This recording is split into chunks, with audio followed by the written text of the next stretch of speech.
when you guys did the iPod, and I remember one year Steve was being interviewed up here, and the iPod was hugely successful, and he made some wisecrack about how it's good to have finally a product that's above 5% share. He was very happy about that. But one of the things you did was to create a range of iPods at different prices. Yeah.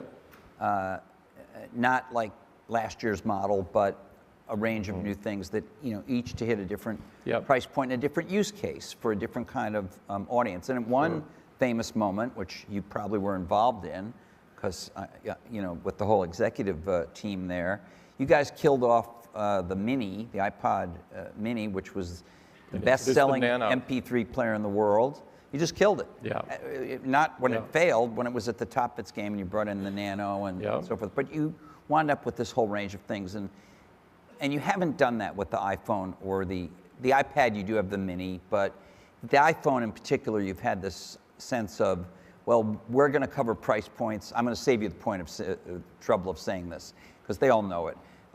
We're going to cover the price points by having this year's be the $200 subsidized one, and last year's be the $99 subsidized ones, and the year before that, and they can all run the current iOS.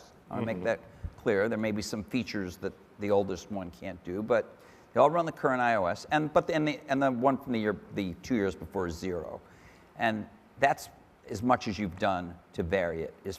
You've never come out with like 2 different new iPhones for different either price points or demographics or regions or anything.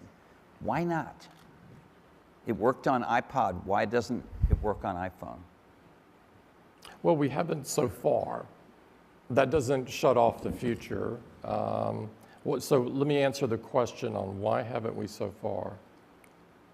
It takes a lot of work, a lot of really detailed work to do a phone right when you manage the hardware, the software, and the services around it.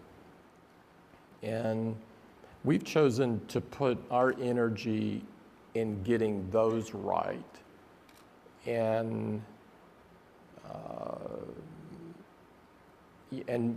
have made the choices in order to do that. And so we haven't become defocused and working multiple lines. The other part of that is if you take your example on iPod, which I think is a good one, think about what the evolution of iPod over time. At one point we brought in a shuffle. Well, the shuffle didn't have the same functionality as other products. It was a really cool product. It played a different role, and it was great for some customers, but it was strikingly different than the Nano or the Mini when it was announced, or of course the product that we now call the Classic. And the Nano or the Mini played a different role than the Classic did.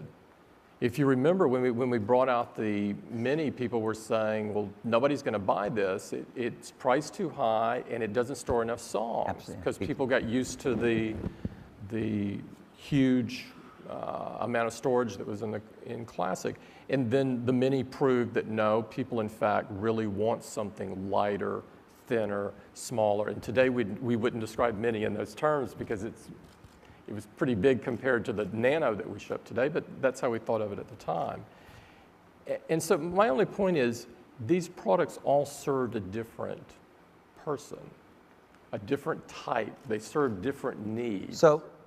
And so on the phone, that is the question, is are we now at a point to serve enough people that we need to do that? So let me help you. Yeah. There seem to be people that like phones with a lot bigger screens than your phone, than even your expanded one that you just brought out.